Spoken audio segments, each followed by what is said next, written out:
a representative from the Economic Freedom Fighters. A very good evening to you. Thanks very much for joining us. Thank you very much. If you could begin by telling us what your thoughts are, what's your reaction?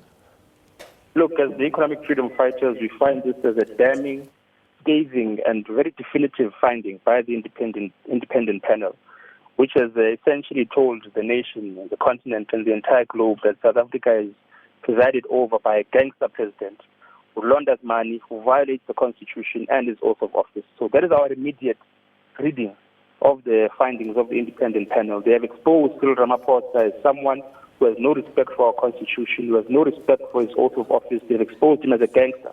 And one of the most definitive findings that have been made is an insight which was made by the Economic Freedom Fighters, which is that the fact that the South African Reserve Bank had to go and investigate the origins of the foreign currency which was found on Phala Phala farm reveals that he never declared that to the South African Reserve Bank as well. And any logic continues that this money was not taxed because it was not either declared to the South African Revenue Services as well, which is a very critical point that ensures that these findings are damning. They are based on prima facie evidence, even though many were trying to ridicule the evidence which was submitted by the EFF and other political parties. And we think that it has exposed that our country is led by a mafia. All right. We've just heard from the Democratic Alliance. They've used the word, he's put himself in an untenable situation. Mr. Tambo, does that mean he must resign? Look, in our view, if Ramaphosa had any semblance of integrity or respect for this country or any semblance of remaining respect for our constitution, he would do so. But we know historically that the African National Congress and its leaders will bunker down, they'll defend it. We must or may expect utterances such as remain recommendations, as we had under Jacob Zuma. So it's going to be interesting to see how he's going to respond to these damning findings. It's going to be interesting to see how the African National Congress responds to these damning findings as well, because we will be debating this report on the 6th of December, and we encourage all people of South Africa, the continent and the world to watch as the ANC repeats what went through, what happened when the Nganja report was released, to watch as the ruling parties defend corruption, defend money laundering, defend kidnapping, defend torture, defend concealment of a crime and abuse of state resources, and defend the breaking of domestic and international laws by a sitting state president who has broken his oath of office. So you will debate it in Parliament. Does this make it very difficult for the ANC to defending the president? Because that is what a party should do, stand by its man. But is it too untenable for them, do you think, that they would be able to sell a story to defend him? Look, the ANC is corrupt to the core. Nothing is beyond them in terms of defending corruption. It's not beyond them at all, especially since they have made Cyril Ramaphosa the face of their organization. They must now know that he's the face of corruption. He's the face of the disrespect of our constitution.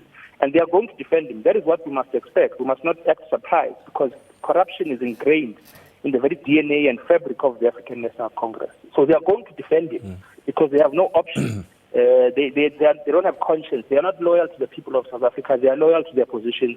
They are loyal to their upward mobility in terms of political deployment, even to the state. And they are loyal to themselves over and above the people of this country. So they are going to prioritize the defense of Cyril Ramaphosa's criminality over our constitution. And that is what we must expect, and we must expect nothing less. The ANC is not going to surprise us. They're going to defend. Is there a case that maybe you should wait for law enforcement agencies and the National Prosecuting Authority to test the case? Because this recommendation says that the president may have committed violations. They haven't said that he's guilty. They said that there's prima facie evidence that violations may have been perpetrated. Isn't there another step that needs to happen first? Look, I think what the panel has done is expose that these institutions are deliberately dragging their feet.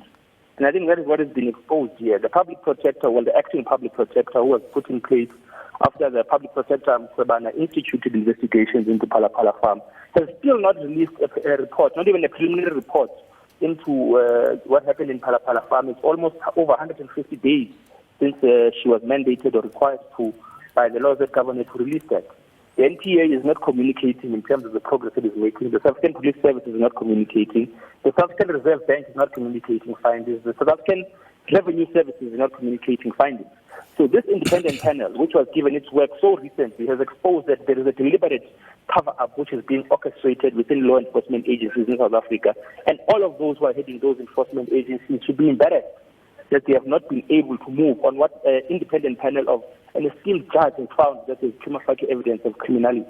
And there has to be a process which is undertaken by Parliament. So Parliament is going to do its job. We as political parties, we as the EFF are going to do our job and ensure that Cyril Ramaphosa is held accountable for the crimes he committed on Phala Phala farm. We are waiting on law enforcement agencies to follow suit. And we encourage all people who are entrenched in these agencies, staff, all people who are aware that there is a cover-up, a carry, to expose it, because now the time is up. All right, Mr. Sinawo Tambo, thank you very much indeed for joining us, and thanks for your thoughts. That's one of the representatives of the economic freedom fighters. Very strong words about the president saying that he's been found out, and the other agencies really need to step up now.